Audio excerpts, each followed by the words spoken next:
Today I will show you how to create fire spark using particles. Create Fusion composition, place it on the timeline and switch to Fusion. Add ellipse node, set soft edge to 005 and border width to 0035. Set mask size.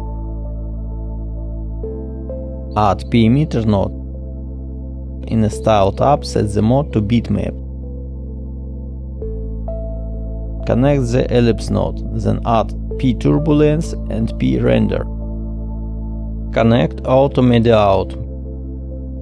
Go to the Controls tab of the p-meter node. Set the following values: number 1, number variance 3, lifespan 350. Set temporal distribution to randomly distributed. Go to the Style and choose the particle color in the Color Control section.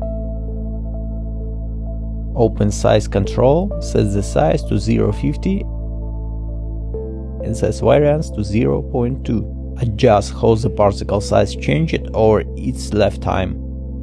Go to Fade Controls, set in to 0.1 and out to 0.8. Return to the Controls tab, Velocity section. Set velocity to 0.045. Set angle parameters to 45. Go to Region tab and set the value to all. Open p-turbulence and adjust particle movement speed along the axis. Done.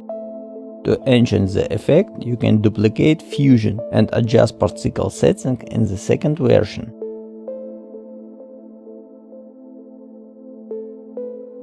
To learn even more about the capability of DaVinci Resolve, don't forget to subscribe to channel.